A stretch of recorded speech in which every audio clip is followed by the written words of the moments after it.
Bueno, bienvenidos una noche más, un jueves más a nuestro live en directo de Martínez Blanco Abogados.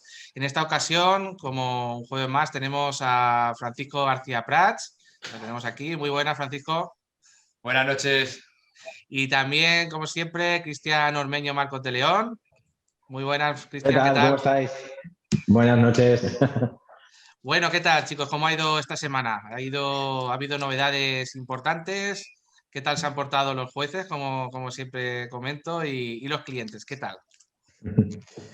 Bueno, pues esta semana, como siempre, tenemos bastantes sentencias de lo que habitualmente venimos reclamando como cláusulas abusivas. Hablamos de gastos, comisiones, pero especialmente tenemos esta semana una noticia bastante interesante. Es un caso en el que había una compraventa de un vehículo. Ese vehículo tenía unos vicios y unos defectos ocultos realmente importantes. El vehículo no estaba ni siquiera para circular.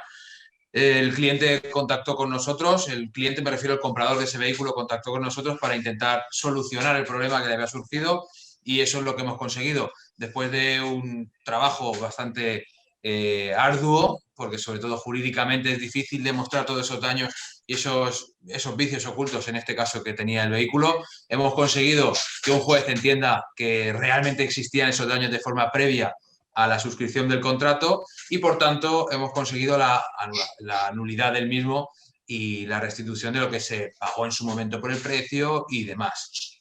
Así que bueno, es una de las muy buenas noticias que hemos tenido esta semana y hemos tenido Sí. más, lógicamente. Además, Sí, Francisco, en este sí, sí. caso, quiero recordar que incluso también el juez ha condenado a pagar también una factura de reparación urgente que tuvo que hacer el cliente. O sea que en este caso creo que sí quiero recordar que era una compraventa que se formalizó, bueno, un anuncio a través de internet típico de un coche de segunda mano. Eso Y es. bueno, pues oye, la verdad que le salió el coche bastante rana, bastante con muchos defectos y no solo tuvo que hacer la reparación el cliente, porque si no, Claro, no podía ni seguir, ni siquiera hacer ninguna otra uso de él. Y además ahora pues le van a devolver el dinero, el cliente va a tener que devolver el coche, le van a pagar los intereses y también pues esta factura que también tuvo que pagar, ¿no? Entonces, oye, pues es un tema chapó. más de los que podríamos, un tema más de los que podríamos tratar Sí, en estos vídeos en directo, porque la verdad es que es interesante. Que no sabemos muchas veces que cuando ejercemos una acción de nulidad por vicios en el consentimiento, no solo recuperamos el precio pagado, sino que también esa parte que es los daños que hayamos tenido que soportar por tener ese vehículo, en este caso, durante el tiempo que lo hemos tenido, que también se nos reintegran. Pasa lo mismo Exactamente. con inmuebles y demás. O sea que es interesante para un día plantear un vídeo también de esto. Sí, tomamos nota, también. ¿verdad, Y Cristian? además también lo bueno que hemos tenido en ese caso es que en otros casos no nos pasa, pero en ese sí que comprobamos que a lo largo de todo el procedimiento pues tuvimos la mala suerte, por así decir, de que la otra persona, es decir, la persona que haya vendido ese coche a nuestro cliente, pues pasó absolutamente de todo el procedimiento, no solo en cuanto al requerimiento extrajudicial, también durante el propio procedimiento, con lo cual pues hay veces que nos vemos en ese tipo de situaciones y al final pues lo bueno es que la solución también ha traído mucha más tranquilidad al conductor, ¿no? Al comprador de ese producto que al fin y al cabo pues era ese coche que no podía utilizar, lo tenía guardado, como se Sí, dice, lo que no tenía, podía lo tenía, vamos, llegar a usar. aparcado, no podía hacer absolutamente nada. Otra de las O noticias, sea que ¿no? De esta semana bueno, que la verdad que estábamos esperando que empezara a producirse es, bueno, que hemos conseguido, ¿verdad, Cristian? En este caso fuiste tú quien hizo esa audiencia previa en la que el juzgado número 17 de Palma de Mallorca pues ha comenzado a proceder a suspender algunos procedimientos de IRPH en el momento de la audiencia previa en virtud de esta cuestión prejudicial nueva que hemos planteado a través del juzgado de Ibiza y que ha sido admitida recientemente. eso es. Entonces, eso es una cosa muy importante y es un logro bastante a destacar porque evidentemente eso va a permitir que aquellos clientes que están en el procedimiento en curso, por lo menos van a tener la oportunidad de decirle al juez, señoría, suspenda el procedimiento hasta que se resuelva la cuestión prejudicial y que de ese modo, oye, lo que se vaya a dictar en esa sentencia integre lo que diga Europa y no lo que no ha dicho últimamente el Tribunal Supremo en las sentencias del pasado noviembre, ¿no? ¿Verdad? Cuéntanos un poquito, Cristian, qué tal fue esa audiencia con su señoría? Pues la verdad es que pues, fue bastante bien porque precisamente tuvimos esa oportunidad de plantear esa suspensión del procedimiento. De hecho, nuestra práctica habitual es, en ese tipo de procedimientos, solicitar ese tipo de suspensión, esa cuestión en particular, y sobre todo por la inseguridad jurídica que parece plantear a partir de ese criterio último el Tribunal Supremo desde varias sentencias de estos últimos meses de octubre y noviembre. Y lo que nos ha provocado, en la situación en lo que nos ha expuesto es precisamente en ese tipo de procedimientos donde estamos solicitando la eliminación de esa cláusula que nos asimila ese tipo de interés al IRPH, pues la suspensión del procedimiento y a raíz precisamente de esa presentación de cuestiones ante el Tribunal de Justicia de la Unión Europea. En primer lugar, fuimos testigos de una elevación al Tribunal de Justicia por parte de una cuestión que planteaba el juzgado número 38 de Barcelona. Fue quien, en primer lugar, pues, inició esa cuestión. También fue el mismo juzgado, ahora lo veremos un poquito más despacio, iremos viendo un poquito ese recorrido que ha tenido esa cláusula. También la planteó en esa anterior cuestión que ya vimos en 2018 y también, y ahí lo traigo a colación precisamente porque era la buena noticia que hemos tenido esta semana, pues la admisión de la cuestión prejudicial que ha elevado también el juzgado número 2 de Ibiza, que ha sido pues a petición nuestra a nivel de despacho en un procedimiento que llevamos en curso, en el juzgado número 2, pues que también evidentemente ha admitido que existen cuestiones que son muy de evaluación por parte del Tribunal de Justicia con ese criterio del Supremo y que pues entiende que se tiene que hacer justicia de otra forma, ¿no? Y la buena noticia es que nos han admitido precisamente esa cuestión prejudicial que ya la ha elevado el juzgado número 2 de Ibiza al Tribunal de Justicia y ya ha sido admitida, ya ha sido enumerada. Lo manteníamos, me parece que en estos días, que era la cuestión 79-2021, y también nos habéis preguntado durante esta semana pues, cositas en relación a esa cuestión, ¿no? Pues muy contentos en primer lugar por esa admisión y sobre todo que podamos ir comentando cómo va y resolviendo dudas, ¿no? Con ese tipo de cláusulas. Vamos a ver Sobre si se todo, van Cristian, uniendo.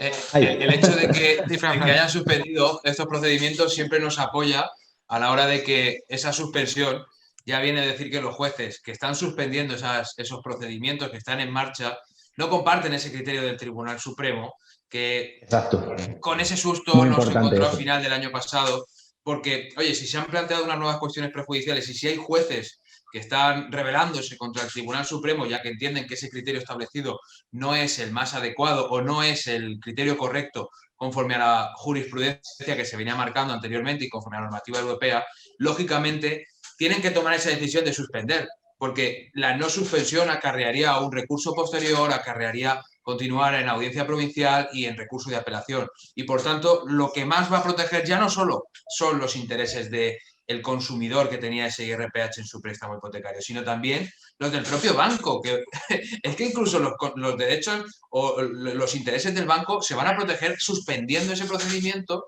porque a la hora de la verdad lo más importante es resolver con un criterio unánime establecido por el Tribunal de Justicia de la Unión Europea, Sí, porque no además, por el Tribunal Supremo en rebeldía. es que además nos hemos ido encontrando, es mejor ejemplo imposible, muchos casos en los que en una primera instancia hemos tenido un resultado, en una segunda otra, o en una primera instancia en diferentes juzgados, criterios totalmente dispares. Y eso va a hacer que clientes que tengan una decisión adoptada, por ejemplo, que se declare la nulidad del RPH y devolución, y otros que dicen que no, que van a tener que recurrir a la segunda instancia o incluso al Supremo. Entonces, sí o sí, esto era necesario. Además, yo, bajo mi opinión, ya quedó resuelto en la cuestión prejudicial de la sentencia del pasado 3 de marzo, pero bueno, con esta nueva reinterpretación del Supremo, pues es que ya se hace más que necesario. Por eso yo creo que ha sido un acierto plantear esta nueva cuestión para apoyar también a la cuestión que ya ha elevado Barcelona. Sí, pero también era necesario matizar ciertos puntos que, bajo mi punto de vista, tampoco quedaban del todo definidos en esas preguntas, en esas 6 preguntas que se habían cuestionado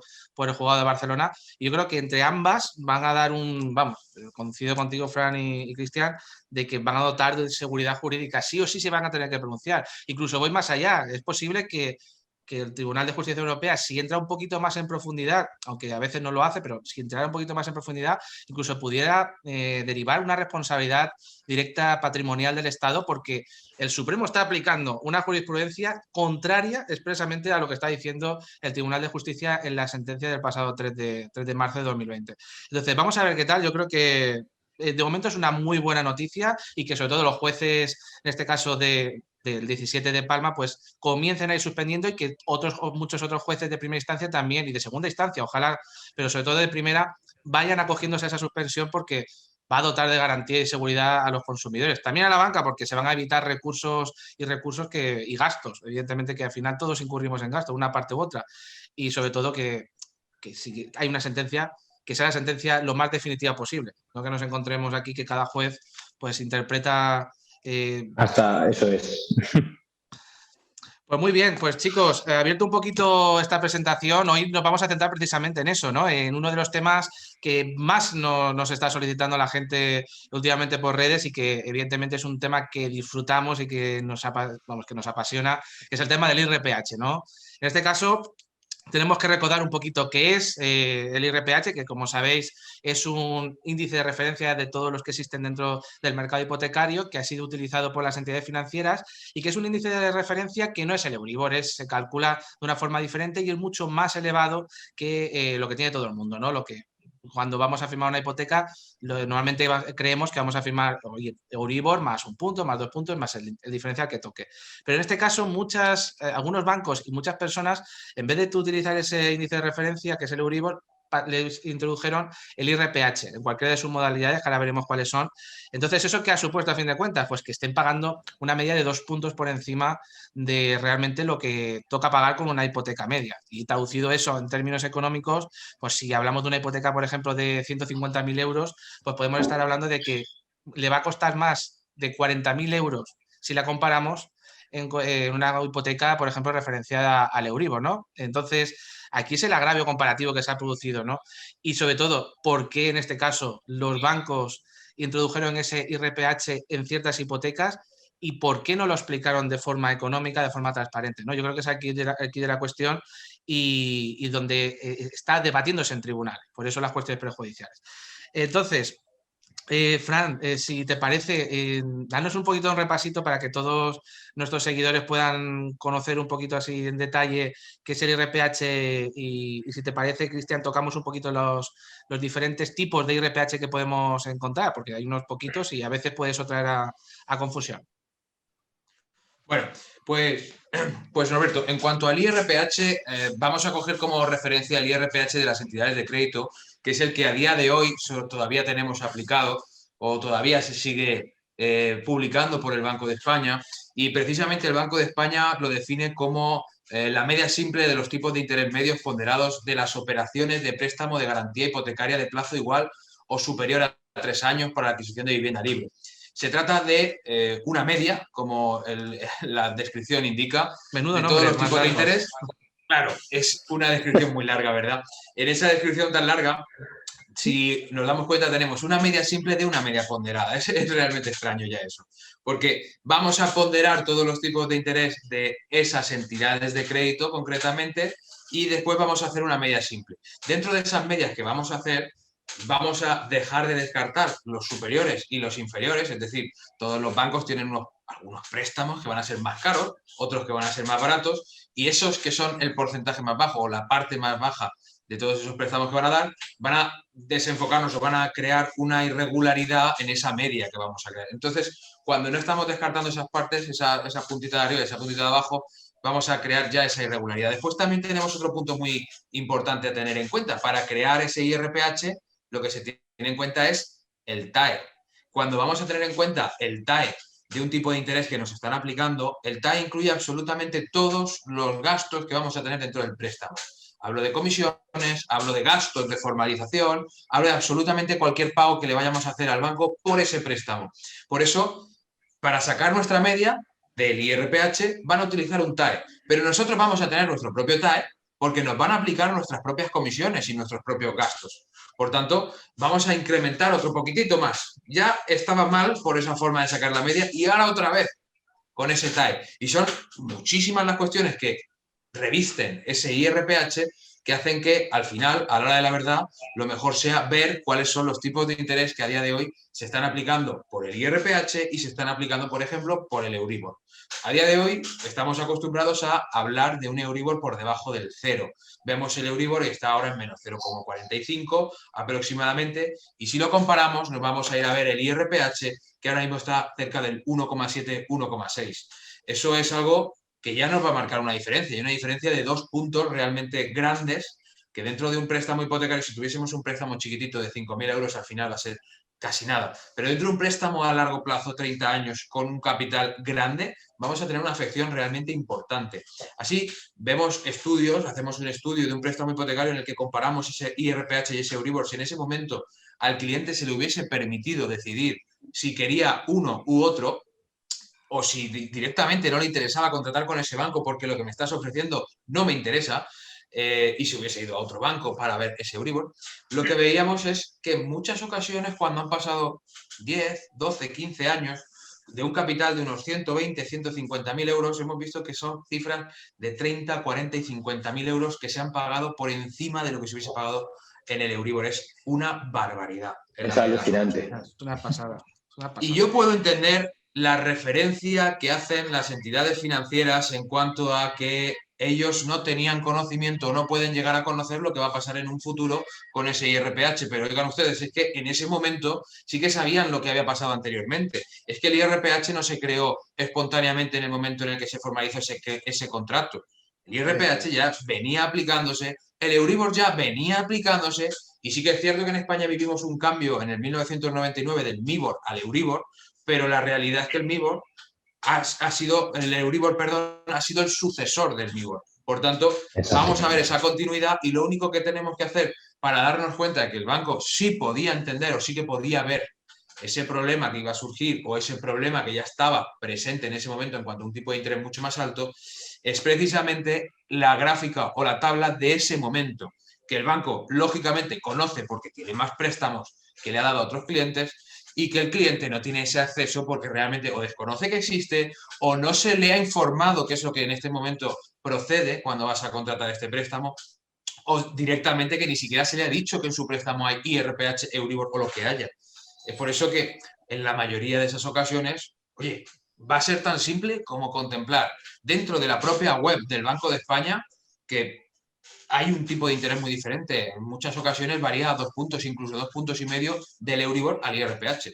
Bueno, hay diferentes IRPH, ya lo adelantaba Roberto, y creo que Cristian nos va a explicar cada uno de ellos un poco en relación a qué funcionan o cómo funcionan.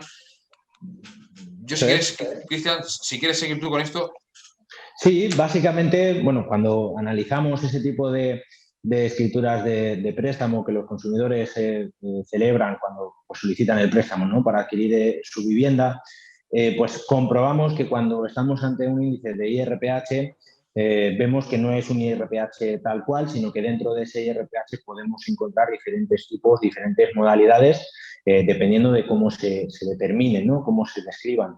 Veíamos, dentro de ese IRPH podemos encontrar en primer lugar el IRPH bancos, sería de esa forma de cálculo que hablaba antes Francisco, pues encontramos esa media simple entre los préstamos que se firmaban entre los propios bancos, es decir, la media, el cálculo se definiría en torno a los IRPH que firman los propios bancos. Tenemos la segunda modalidad, que sería el IRPH cajas, funcionaría de la misma manera, pero sería en cuanto al cálculo de esas cajas que firmaran esos IRPH. También encontramos el conjunto de entidades, que es el que a día de hoy sí que todavía se sigue aplicando, ese también lo mencionábamos anteriormente. Y en este caso, por último, tendríamos el IRPH, el tipo activo, que normalmente denominábamos como CECA, que también se firmaba, también se establecía en esas escrituras de préstamo.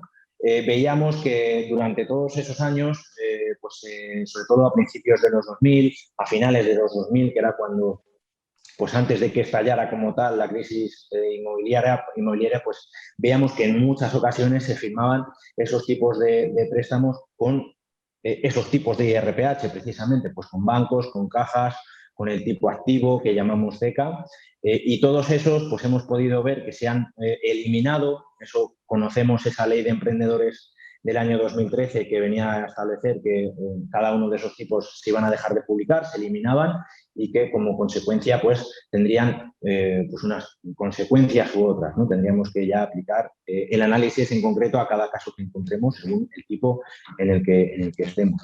De todas maneras, luego hablar de esos diferentes tipos de IRPH en lo que nos va a afectar es en el cálculo que establecíamos. También me gustaba mucho cómo lo definía Fran, porque precisamente vemos que con el IRPH lo que ocurre es que se reviste de muchas cosas y al final eso va siempre en perjuicio del consumidor, porque a ese cálculo, a esa mochila que supone ese cálculo, estamos añadiendo más cosas sin informar de cómo se determina ese cálculo, de cómo se realiza y sin informar al cliente de cómo se detalla y cómo se entra a valorar y a calcular. Porque si lo supiera, desde luego no firmaría el préstamo con ese tipo de interés de variabilidad. Nadie, ¿no? En palabras del Supremo, un consumidor atento y perspicaz no hubiera firmado el IRPH precisamente. ni en uno de sus días de locura. En este caso, he puesto encima de la mesa un tema importante, que era la ley de emprendedores de 2013. Efectivamente, ahí desaparecieron la mayoría de tipos de IRPH y se pasaron a ser todos el conjunto de entidades.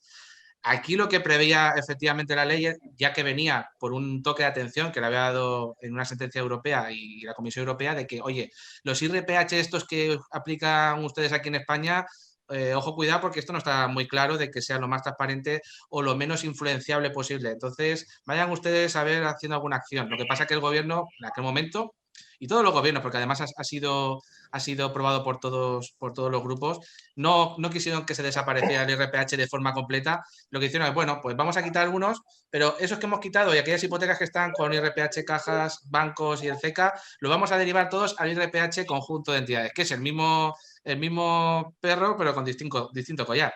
No es más que otra cosa. Pero aquí hay un tema importante, que es algunas entidades financieras, además de la cláusula de IRPH, tienen la cláusula de apéndice de congelación. ¿Qué hicieron? Por ejemplo, el típico caso de crédito abierto de la Caixa, que es muy utilizado esta cláusula. En vez de pasar a la revisión, conforme iba subiendo y bajando ese conjunto de entidades, dijeron, bueno, pues directamente vamos a dejarlo congelado en la última revisión, es decir, 2013-2014, y a partir de ahí se va a convertir en un préstamo a interés fijo, pero justo en esa cresta de subida del IRPH. Entonces, aparte de estar pagando esas personas el IRPH, que ya supone 2 puntos por encima, están pagando incluso entre 1,5 puntos y 2 puntos adicionales a esos 2 puntos por culpa de esta cláusula de apéndice de congelación, ¿no? Que además también hemos conseguido anular, si recordáis las sentencias que obtuvimos en Palma y Alicante, de las primeras a nivel nacional, también es abusivo y ya no solo el IRPH se puede anular en ese sentido, sino también ese apéndice de congelación para que puedan revisar su hipoteca, que siga siendo variable, que si sube peguen un poquito más, si baja puedan beneficiarse de esas bajadas y que además se pueda recuperar ese dinero. Además, eso no es objeto de debate, no es jurisprudencia que esté siendo atacada, sino que es una jurisprudencia ya aceptada por los bancos y que sepan también nuestros seguidores que si tienen una hipoteca IRPH, al margen del IRPH también pueden reclamar el apéndice de congelación, que además también suponen unas cuantías verdaderamente importantes. Sí. Hay algo que hay que añadir en cuanto a esto. El apéndice de congelación es realmente interesante, no solo porque se trata de una cláusula abusiva en la que entramos en el ámbito de consumo, sino que, de hecho, en Alicante y en Palma de Mallorca hemos tenido sentencias en las que el demandante, la persona perjudicada por ese apéndice de congelación, era empresa. Una empresa que se dedicaba a la actividad profesional, su actividad profesional, y que en ese caso lo que hacía era pedir que se cumpliese con la ley de emprendedores, que establece directamente que en caso de que no hubiese el IRPH cajas, que es este que utiliza la Caixa, y sustitutivo el CECA, que no existiese ninguno de estos, que se aplicase el IRPH entidades. Y para deciros la diferencia entre lo que ahora mismo es el IRPH entidades y lo que en su momento fue el IRPH de las cajas de ahorro, en septiembre de 2013 el IRPH de las cajas de ahorro estaba en el 3,94 y ahora mismo, a día de hoy, en 2021, enero de 2021, el IRPH de entidades está en el 1,55. La diferencia es realmente grande y esto ha sido así durante 7 años, ya casi 8, en los que se ha aplicado un tipo de interés mucho más alto de lo que debería haberse aplicado incluso legalmente. Ya no hablamos de que haya una cláusula abusiva, es que es una cláusula que contraviene directamente una ley que se ha aprobado y que se tiene que aplicar desde 2013 y en adelante. Correcto. Por tanto, bueno, esto es interesante. De hecho, también nombrar, simplemente como curiosidad, nosotros lo denominamos apéndice de congelación, ya lo comentábamos una vez, que lo denominamos nosotros apéndice de congelación, pero es que lo bautizamos nosotros desde el despacho como apéndice de congelación. Eso en realidad... Sí, correcto, y ha sido adoptado por los tribunales también con ese nombre al final, es cierto. Sí. Aparte de lo que veíamos, al final de lo que se trata es de incentivar a esa reclamación precisamente por lo más importante, que es que en el momento de celebración los consumidores con las entidades pues no eran debidamente informados de todas estas cuestiones que estamos comentando, ¿no? De IRPH, de cómo se podría haber comparado con otro tipo de interés variable, cómo se podría haber informado de cómo se determinaba, en fin, todas estas cuestiones que en la actualidad, a pesar de que el Supremo sí que hemos comprobado que afirma que efectivamente no se hicieron bien las cosas y de que faltaba transparencia a la hora de celebrar, pues llega a la conclusión contraria, ¿no? Que es que no hay un perjuicio al consumidor. Eso es alucinante, el aceptar una cuestión y concluir la otra no tiene ni pies ni cabeza y es en lo que estamos un poquito ahora, ¿no? Es el mundo al revés, ¿no? Es el mundo al revés. Si yo voy a contratar algo, la transparencia tiene que estar. Oye, tu banco tiene la obligación de informarme cómo me va a afectar este tipo de índice concreto, porque además no es el habitual, no es el comúnmente conocido como Euribor. Y si me hubieras explicado por lo menos la evolución pasada de cómo se comportaba el Euribor y cómo se comportaba el IRPH, y en términos económicos, cuánto me saldría una cuota a pagar con una hipoteca referenciada a Euribor y con una IRPH, exacto, pues evidentemente un consumidor que hubiera estado informado correctamente, pues desde luego que no lo hubiera firmado. O sí, pero si él lo hubiera hecho, pues ya, evidentemente, pues sabía lo que estaba firmando y ahí no se podía hacer nada. Eso pero en es. este caso, lo que prima a fin de cuentas es la transparencia, cómo se hizo, cómo se conformó esa operación, esas conversaciones previas que hay en la entidad financiera cuando vamos a pedir un crédito y si se nos dio toda la información, ¿no? Entonces, una de las cosas que estoy ahora recordando, cuando atacamos el IRPH lo hacemos por transparencia, también lo hacemos por la manipulabilidad del índice, que lo hemos pasado así muy por encima, pero es verdad que también está ahí. Y una de las respuestas que siempre nos dan los bancos en las contestaciones a las demandas de este tipo es que sí, el IRPH puede ser manipulable, pero que el Euribor también. Y es una de esas cositas que aún no se ha entrado a valorar, no se ha entrado a atacar, pero ojo que yo aquí dejo sembrada esa semilla, porque en un futuro a ver qué pasa con el Euribor, ¿eh? También hay informes europeos. Hay por ahí una sentencia europea, si no recuerdo, una sentencia británica, si no recuerdo mal, en su momento, hace que ya, incluso creo que llevó aparejada una sanción por parte de la Comisión Europea a ciertos bancos, y va en ese sentido, ¿no? De que también hay cosas oscuras en el cálculo en cuanto al Euribor. Lo que pasa que ciertamente es algo que todavía no ha llegado, pero es muy probable que cuando se resuelva la sentencia del TJUE y la sentencia del IRPH, esa sentencia pueda servir para evaluar si realmente en el Euribor también se estaban haciendo las cosas bien o mal. Evidentemente, si se declara la nulidad del Euribor, pues podemos estar asistiendo a un hito muy importante a nivel financiero, porque el IRPH es residual, entre comillas, ¿no? Pero el Euribor, pues evidentemente, es toda Europa, en este caso. Eso es. Veremos a ver qué pasa, Bueno, si os parece, chicos, vamos a hacer un poquito un recorrido jurisprudencial, ¿no? De por qué el IRPH ha tenido estos vaivenes jurisprudenciales para que también nuestros seguidores y clientes que nos estén viendo pues puedan también conocer, ¿no? El por qué antes, primero sí, luego no, luego sí a medias, luego ahora sí, pero no, y ahora estamos en la cuestión, ¿no? En este caso tenemos que remontarnos que, bueno, las primeras sentencias de IRPH empezaron a dictarse por los juzgados de primera instancia desde el año 2014 y 2015, sobre todo fueron sentencias que venían del norte y a partir del año 2015 y 2016 fue cuando nosotros ya empezábamos a tener esas primeras sentencias en Baleares y Alicante, que fueron también de las primeras a nivel nacional. y eso convocó que esas sentencias fueran siendo recurridas por los bancos a las audiencias provinciales, y una de ellas desembocó en un recurso de casación que se elevó al Supremo y que fue resuelto en la sentencia de diciembre del año 2017. Esta sentencia, a fin de cuentas, lo que venía a decirnos claramente es que, oye, el IRPH no se puede analizar, no se puede valorar su abusividad porque pertenece al objeto principal del contrato, que es el precio que nos cobra el banco por dejarnos ese dinero, ¿no? Entonces, aquí como el Tribunal Supremo alegaba que, como era un elemento esencial, a través del artículo 4.2 de la directiva, no se podía entrar a valorar el elemento del precio, ¿no? Claro, en ese momento ya nos echamos las manos a la cabeza porque tenemos que recordar que el artículo 4.2 de la directiva no está traspuesto al ordenamiento español, entonces se puede y existe la obligación de poder entrar a valorar por parte del juez nacional de cualquier tipo de cláusula, sea objeto principal del contrato o no. Otra cosa serán las consecuencias y ver qué hacemos, pero obligación de entrar ya tienen que entrar independientemente del tipo de cláusula que sea.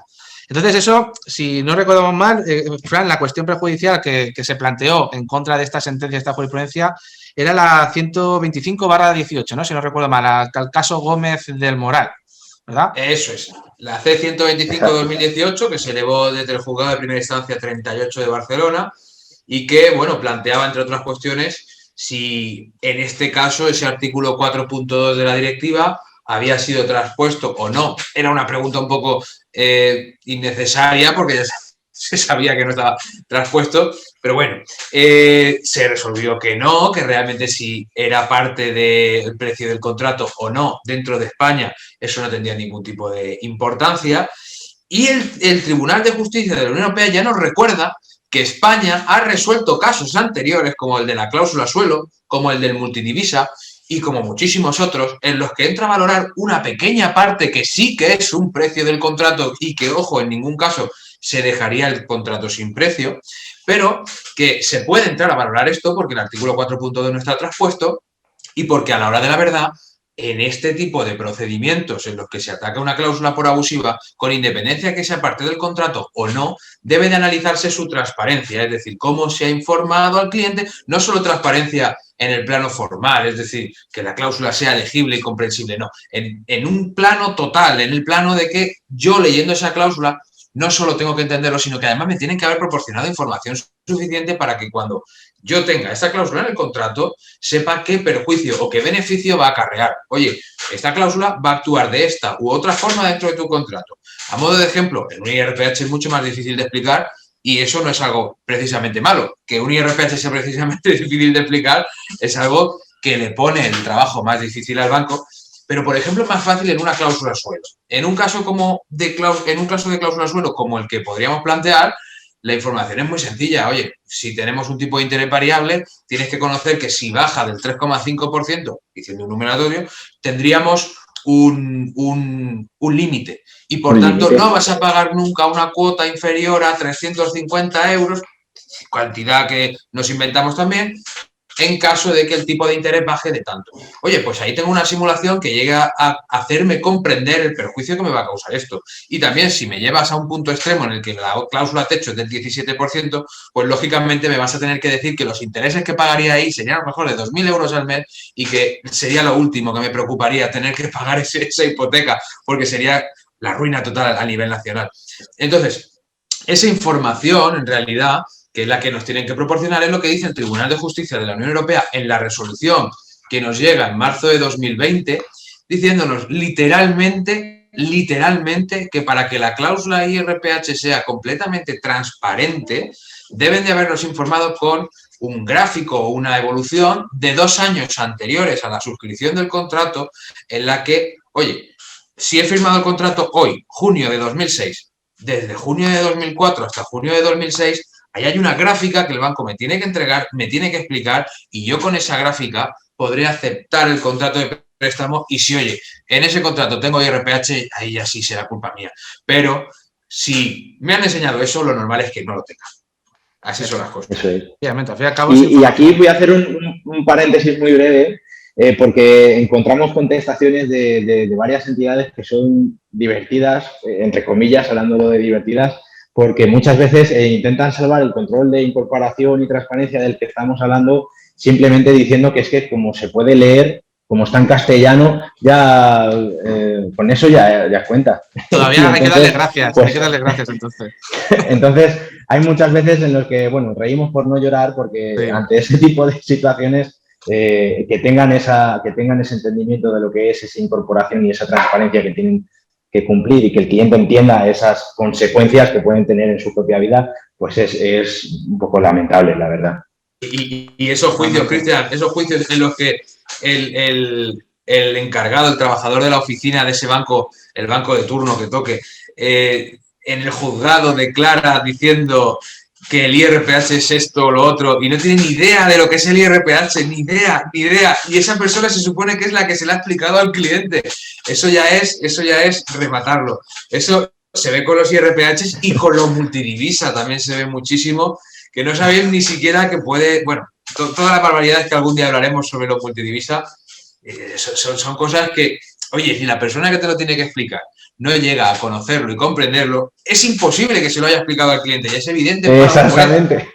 Tenemos que decir que disfrutamos mucho en esos interrogatorios cuando los practicamos a los empleados de banca y demás, porque en la misma sala, en el mismo juicio, ellos mismos se empiezan a enredar, se ponen muy nerviosos, porque realmente no tienen, la mayoría de ellos, la mayoría de ellos no tienen ni idea de cómo se hace el IRPH, cómo se conforma, ni siquiera atienden a explicar cómo explicaron en su momento a esos clientes.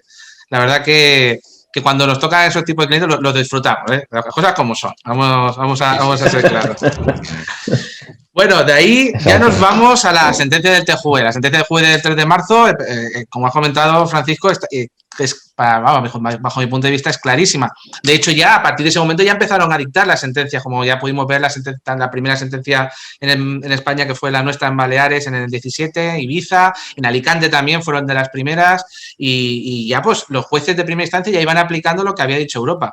Pero claro, esto no podía, todo tan bonito de cara al consumidor no podía ser muy largo, ¿no? Y aquí es cuando entra de nuevo la jurisprudencia del Supremo, que viene a decir, bueno, voy a coger esta sentencia y la voy a reinterpretar, voy a decir lo que ya dije en el 17, pero ahora adecuándola a lo que ha hecho el Tribunal de Justicia de la Unión Europea. Y claro, viene a concluir toda lógica al revés que puede darse en el mundo jurídico, que en este caso la cláusula efectivamente no es transparente, no se informó correctamente, como has comentado, Cristian, no se estaba haciendo las cosas bien, no se estaba llevando a cabo de una forma transparente al cliente, pero aún así determina que no es abusivo. Es algo que vamos, yo todavía, como dices, reímos por no llorar, pero las miles de familias, que en este caso recordemos que son 1.300.000 familias, que lo están pasando mal para llegar a fin de mes, cuando podrían ir tranquilas en su desahogo, por culpa de tener una cláusula aplicada de esta, incluso aquellas familias que han tenido que ejecutar en la vivienda o desahuciarlas por culpa de aplicar esta cláusula que no podían hacer frente, la verdad que te pone un poco de mala leche, hablando claro. Entonces, aquí es cuando...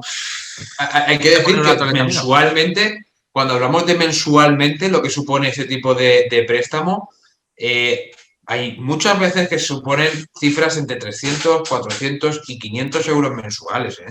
De pagados de más, ya teniendo en cuenta que la cuota ya va a ser de esos 500 o 600 euros. Hay clientes que en su vida han visto su cuota del préstamo de una cifra inferior a 1.000 euros. Y realmente, sí, durante la época de bonanza, en la época anterior a la crisis tanto inmobiliaria como financiera, era algo normal pagar una hipoteca en ese sentido porque, oye, iba bien.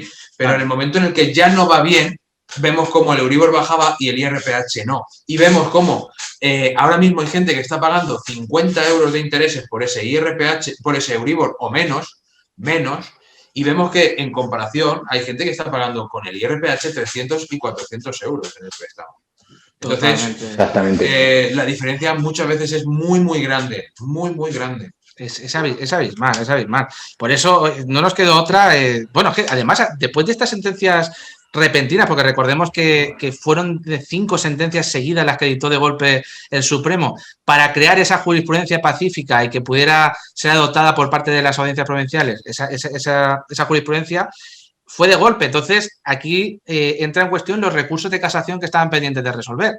que de hecho nos notificaron en muchos de ellos, creo que fueron 50 en toda España que se llegaron a notificar, unos cuantos eran nuestros, en los que ya nos dieron un periodo de alegaciones diciendo el Supremo, oye, puede ser que ya no haya una causa de casación porque ya he resuelto, oye, ya he interpretado la sentencia. Entonces, puede ser que haya decaído ya el sentido de interponer el recurso. Piénsatelo por si quieres desistir. Algo que parecía que venía incluso de una propuesta de la banca. Parecía algo ilógico, totalmente de juzgado de guardia, si no fuera porque hablamos de la Administración de Justicia, ¿no? Y claro, eso nos ha llevado a tener que aceleradamente presentar cuestiones, solicitar a todos esos jueces que pudieran estar a favor o que pudieran un poquito estar un poquito al lado del consumidor, de que plantearan esa cuestión prejudicial. Es que era insólito. Por eso, en ese momento, lo que nos tocaba era alargar ese plazo de recursos de casación lo máximo posible en esas alegaciones y, mientras tanto, ponernos a tocar a las puertas de todos los jueces que pudieran ser valientes para que presentaran esta cuestión prejudicial, para suspender precisamente que esos recursos de casación y esas nuevas sentencias que pudieran dictarse se dictaran conforme a esa jurisprudencia que había interpretado el Supremo, que lógicamente no tenía ningún sentido, ¿no? Entonces, de aquí nos vamos, cayó la primera, ¿no? Francisco, en este caso la cuestión prejudicial nuevamente del juzgado de Barcelona, el número 38, que elevó 6 cuestiones. Elevó 6 cuestiones, algunas de ellas repitiendo básicamente lo mismo que ya había preguntado anteriormente y, bueno, intentando ampliar un poco más el sentido de esa pregunta sobre si la falta de transparencia también conllevaba abusividad o no era exactamente así. Esa cuestión prejudicial, la verdad es que se elevó bastante rápido. El juez de primera instancia de 38 de Barcelona, la verdad es que, por lo que hay que reconocérselo, tiene una actitud bastante poco conformista con ese criterio del Tribunal Supremo, sobre todo cuando se está causando una injusticia como esta, en la que es evidente, ya no solo para juristas como nosotros, también para cualquier persona de a pie, que, oye, si el Tribunal de Justicia ha dicho algo, ¿por qué el Tribunal Supremo está diciendo algo totalmente diferente? Para todos esos problemas se planteaba esa cuestión prejudicial, pero es que sí que es verdad que volvía básicamente a repetirse las mismas cuestiones que se estaban haciendo ya en la primera, que, repito, no eran malas cuestiones, pero sí que es cierto que faltaba un poco más de chispa en esas cuestiones para decir, bueno, ya está, es imposible que respondan algo que no pueda, exacto. Y ahí, Cristian, es cuando, decía Norberto, estábamos tocando a la puerta de todos esos jueces en los que teníamos pendientes la resolución de alguno de los pleitos planteados y concretamente encontramos a Carmen, la magistrada del juzgado de primera instancia número 2 de Ibiza, que, bueno, cuéntanos tú un poco más. Eso es. Pues básicamente, magistrada, como decía Fran, del juzgado número 2 de Ibiza, fue la que finalmente pues, tuvo a bien tener en consideración todas estas cuestiones, tener en cuenta ese criterio que había sentado el Tribunal Supremo, ignorando un poquito lo que se había sentado hasta ese momento en la sentencia de 3 de marzo del Tribunal de Justicia. Y en ese momento, pues en uno de nuestros procedimientos de los que llevamos a cabo en Ibiza, solicitó o planteó esa serie de cuestiones un poquito más perfiladas, un poquito más al grano de las que ya se habían planteado por parte del juzgado número 38 de Barcelona, y eso nos permitía también a nosotros pues, el poder preguntar, ¿no?, a través de ese procedimiento que teníamos en curso en Ibiza, que se plantearan esas otras preguntas que nos permiten perfilar un poquito más al Tribunal de Justicia de la Unión Europea, precisamente para comprobar el motivo de por qué, sobre todo, el Tribunal Supremo estaba ignorando ese criterio ya sentado desde el año pasado y por qué, en ese sentido, se mencionaba en ese conjunto de sentencias que mencionábamos antes el hecho de reconocer efectivamente que faltaba transparencia a la hora de celebrar ese tipo de contratos de préstamo, pero por qué dejarlos, como me parece que decían en esas sentencias, condición necesaria pero no suficiente para determinar esa abusividad. Pues la conclusión a la que se llegaba por parte del Supremo es que no había un perjuicio grave al consumidor, que no es suficiente, pero cuando estamos hablando de 20.000, 30.000, 40.000 euros, ya depende del préstamo, ¿no?, que haya pedido el cliente. Pero si eso no es un perjuicio económico, no sé qué lo puede ser. A mí no me parece nada claro el criterio que asentaba en ese momento, y por eso pues la alegría de que en este caso la magistrada Carmen del juzgado número 2, que fue valiente en ese sentido y planteó esa serie de cuestiones al Tribunal de Justicia, ¿no? Totalmente, ¿no? Además, nos costó bastante. Recuerdo que pasamos ahí unas cuantas tardes y noches elaborando esas cuestiones, 16 preguntas, pero es lo que comentáis, es que hay que elaborarlas como si fuera cirugía con el Supremo. Porque, con el Tribunal de Justicia Europea, porque en el momento que tú haces algo general, ellos todavía lo hacen más general. Y al final eso al final le acaba dando herramientas a la banca o le acaba dando herramientas, en este caso, también hay que decirlo, al Supremo, para que vuelvan a reinterpretar, en este caso, en contra de los consumidores. Entonces, teníamos que ser muy precisos, emplear las palabras exactas, las comas, etcétera, atacar exactamente los artículos y elaborar esas 16 preguntas que no sé cuántas veces cambiamos el sentido.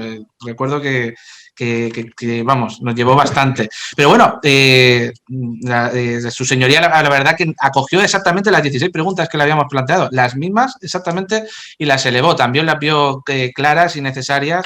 Y desde aquí, oye, pues si nos está viendo doña Carmen, pues agradecerle, ¿no? Que haya sido valiente y que en este caso haya hecho lo que tiene que hacer todos los jueces, ¿no? Que en este caso, cuando hay una jurisprudencia que no ve clara, en base a su imparcialidad y en base a su competencia, tiene que plantear necesariamente una cuestión prejudicial y no acatar simplemente una jurisprudencia que viene del Supremo y solo por ser el Supremo tiene que hacerlo. No. Si algo es un principio general del derecho, es que el derecho de la Unión Europea tiene supremacía por encima del derecho, del derecho nacional español. Entonces, yo realmente creo que hizo lo que tenía que hacer. Pero además hay que agradecérselo porque hemos tocado a las puertas de otros muchos jueces que no hay manera de que cedan, que es lo que dice el Supremo, lo que dice su audiencia provincial y ya está.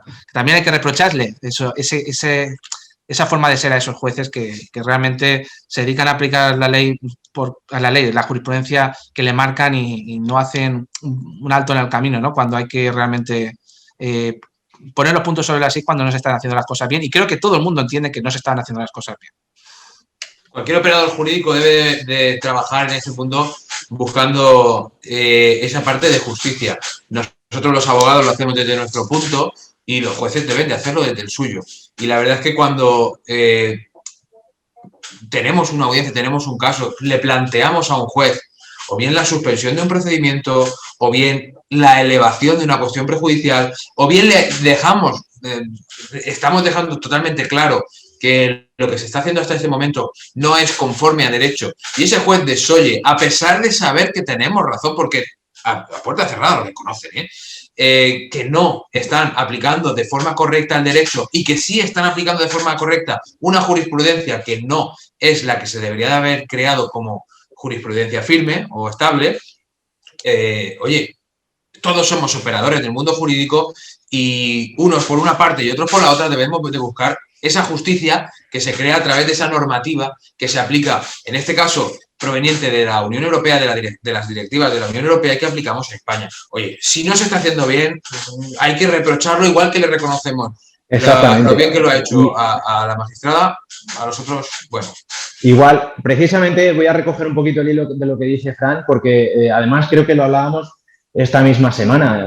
Igual que decimos una cosa, decimos la otra. Igual que valoramos esos jueces que pueden ser valientes a la hora de comprobar que esa jurisprudencia puede ir en contra de totalmente el derecho, hay jueces que es que no es que ya no nos, en alguna ocasión no nos hayan permitido el suspender el procedimiento ni siquiera, sino que ya de por sí a lo mejor nos niegan la práctica de la prueba que estamos solicitando en el propio procedimiento, cosa que es alucinante, porque de lo que se trata es de probar cómo se ha llevado a cabo todas esas cuestiones, ya no solo por nuestra parte, por nuestro cliente, porque al fin y al cabo el material probatorio que podamos encontrar en el procedimiento va a ser prueba, va a refutar lo que pueda decir uno u otro, ¿no? Y al final es evidenciar los hechos.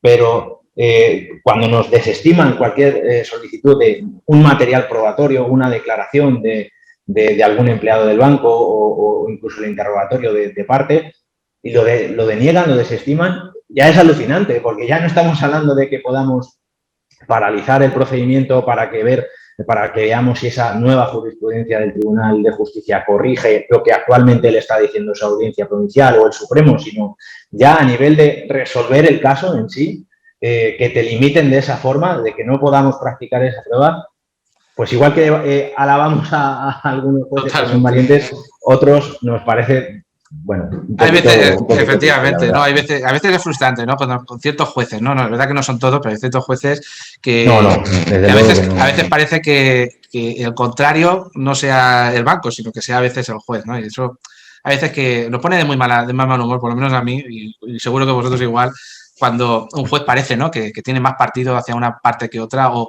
por lo menos merma la defensa de unos en beneficio del otro, ¿no? Pero bueno, es nuestro día a día y es nuestro cometido convencer a los jueces, no solo por simpatía, sino en este caso con el peso de la ley, la jurisprudencia y de los principios que tanto tiempo nos ha costado en nuestra formación, ¿no? Aprender. Y que ahora, pues, hay veces que parece el Supremo que todo lo que hemos estudiado, pues, a veces valga de bien poco, ¿no? Como se ha demostrado. Bueno, afortunadamente, y retomando un poquito el hilo, todo esto ha desembocado en estas dos cuestiones. La cuestión 655/2020 y la 79/2021, que es la nuestra también.